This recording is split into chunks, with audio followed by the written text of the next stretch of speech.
اللہ تعالیٰ سورۃ البقرہ میں ارشاد فرماتا ہے کہ ایمان والے وہ ہیں کہ اللہ کے برابر کسی سے محبت نہیں کرتے، یعنی اللہ سے اس طرح ٹوٹ کر محبت کرتے ہیں، اللہ سے اس طرح محبت کرتے ہیں کہ اس کی مثال قائم کر دیتے ہیں۔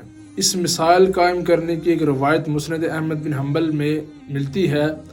آقا علیہ الصلوۃ والسلام جب معراج پر تشریف لے کر گئے نا، جب ایک راستے میں آپ نے خوشبوئیں سونگی اور بڑی خوبصورت اور اچھی مہک آ رہی تھی، حضور نے فرمایا کہ جبریل یہ خوشبو کہاں سے آ رہی ہے؟ فرمایا یا رسول اللہ اس قبر سے آ رہی ہے۔ حضور نے فرمایا کہ جبریل یہ قبر کس کی ہے؟ تو جبریل امین نے واقعہ بیان کیا۔ جبریل امین نے بتایا کہ یا رسول اللہ یہ کون سے افراد یہاں پر دفن ہیں؟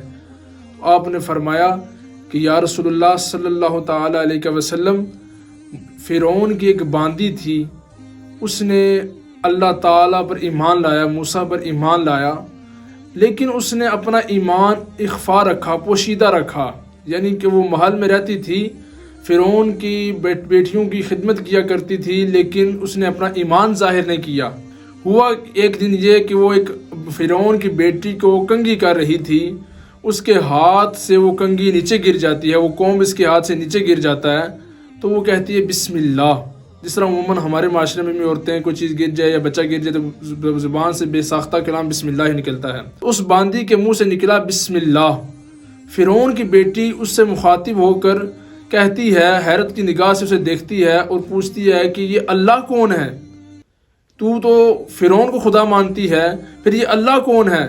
تو وہ فرعون کی باندی کہنے لگی کہ یہ اللہ تیرا بھی خدا ہے، فرعون کا بھی خدا اور میرا بھی خدا ہے، سارے جہان کا خدا ہے۔ اسے جب یہ بات پتہ چلی کہ فرعون کی یہ باندی فرعون کو خدا نہیں مانتی، تو وہ فرعون کے پاس جا کر کہتی کہ فرعون تیری باندی تو مسلمان ہو چکی ہے، وہ تو کسی اور خدا کو اپنا معبود مانتی ہے، تجھے تو اپنا معبود نہیں مانتی۔ فرعون اسے دربار میں طلب کرتا ہے، درباریوں کے سامنے اسے تب طلب کرتا ہے، پوچھتا ہے بتا تیرا خدا کون ہے؟ تو وہ کہتی ہے، وہ باندی کہتی ہے میرا خدا اللہ ہے، میرا خدا موسیٰ کا رب ہے، میرا خدا ہارون کا رب ہے۔ اے فرعون میرا خدا وہ خدا ہے جو تیرا بھی خدا ہے، سارے جہان کا بھی خدا ہے، سب کا خالق ہے، سب کا مالک ہے۔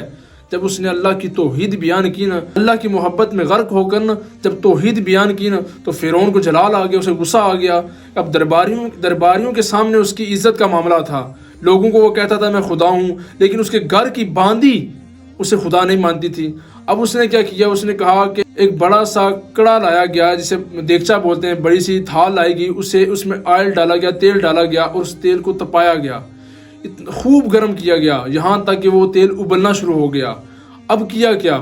اب اس فرعون کی باندی کے سامنے فرعون نے اس کی باندی کے ایک بیٹے کو اس کے سامنے اسے کہا کہ تو مجھے اگر خدا نہیں مانتی تو میں اس تیرے بیٹے کو تیرے آنکھوں کے سامنے اس تیل میں پھینک دوں گا۔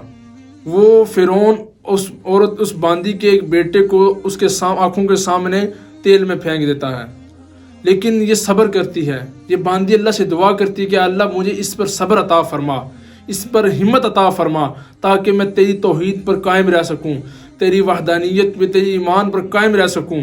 تو اللہ تعالیٰ اسے صبر عطا فرماتا ہے۔ پھر کیا ہوتا ہے؟ یکا یک اس کے سامنے اس کا چھوٹا بیٹا لایا جاتا ہے، جو ابھی شیر خوار ہوتا ہے، دودھ پینے کی عمر میں ہوتا ہے۔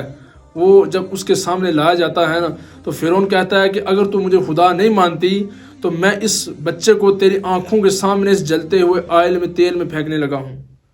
تو وہ ایک مرتبہ حیران ہوتی ہے، شزدر ہوتی ہے، پریشان ہوتی ہے، لیکن اللہ تعالیٰ اس چھوٹے سے بچے کو زبان عطا فرماتا ہے، وہ گویا ہو جاتا ہے، وہ بولتا ہے، کہتا ہے کہ اے ماں اس پر صبر کر، اللہ تعالیٰ نے بہت عالی مقام تیرے لیے رکھا ہے۔ اللہ تعالیٰ نے اس توحید پر تجھے قائم رہنے کی وجہ سے جو مقام تجھے ملے گا وہ کائنات میں شاید کسی کو ایسا نہ ملے۔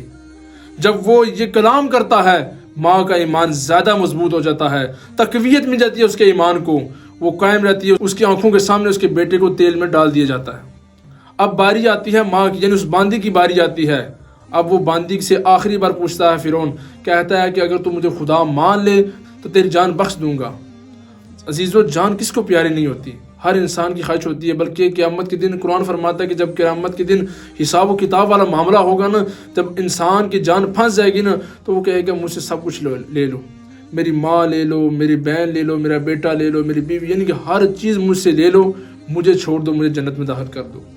لیکن اب جب اس کی باری آتی ہے تو باندی آگے سے کہتی ہے فرعون مجھے اس سے غرض نہیں کہ تم مجھے اس جلتے ہوئے آئل کے اندر، تیل کے اندر ڈالے گا، میں صرف تجھ سے یہ ایک گزارش کرنا چاہتی ہوں کہ جب تو ہماری ہڈیوں کو گٹھا کرے نا تو گٹھا کر کے ایک ہی جگہ پر دفن کر دینا، تاکہ کل قیامت کے دن اللہ کی بارگاہ میں ہم کھڑے ہو سکیں اور کہیں کہ اے مولا تیری توحید کی خاطر، تیری وحدانیت کی خاطر، اسلام کی خاطر ہم اپنی جان قربان کر کے آئے ہیں۔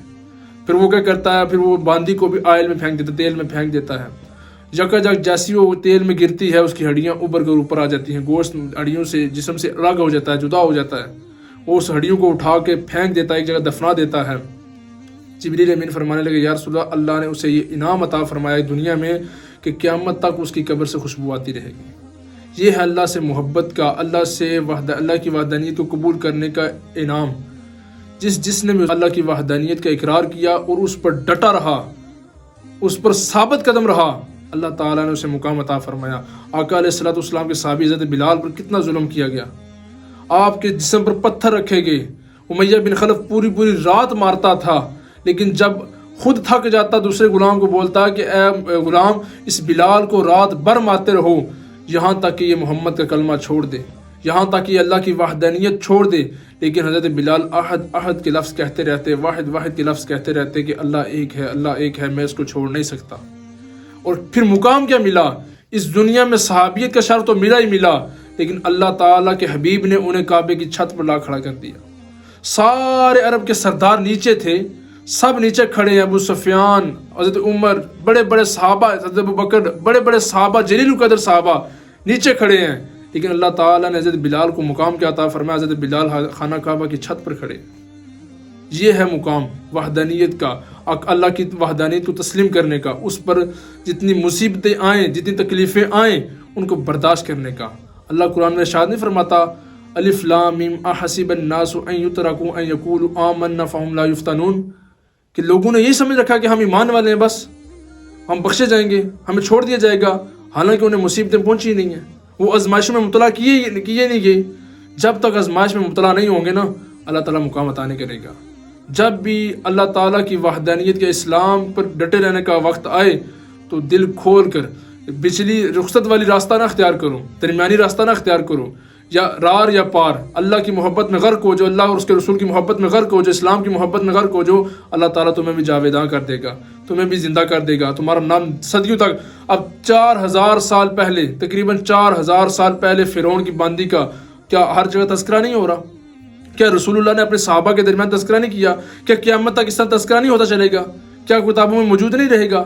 کیوں رہا؟ یہ اللہ تعالیٰ کی طرف سے انعام ملا کہ اللہ کی وحدانیت پر وہ قائم رہی، اللہ تعالیٰ کو ایک مانتی رہی اور اللہ کی محبت میں جان دے دی۔ اللہ تعالیٰ نے آخر تک قیامت تک اسے زندہ رکھا اور اللہ تعالیٰ نے اسے قیامت تک جاویداں کر دیا، اسے زندہ بخش دیا۔ وحدانیت میں جب غرق ہو جاؤ گے نا، جب توحید کا علم تھام لو گے، اللہ کی توحید کو جب تھام لو گے، اسلام میں جب آپ داخل ہو جاؤ گے، تو پھر اللہ تعالیٰ اس طرح والے مقام آپ کو عطا فرمائے گا، اس طرح والے انعامات آپ کو عطا فرمائے گا کہ آپ اگر دنیا سے چلے بھی جاؤ لیکن آپ کا نام روشن رہے گا، آپ کا نام، آپ کی نسلیں روشن رہیں گی اگر دین پر قائم ہے، اسلام پر قائم ہے۔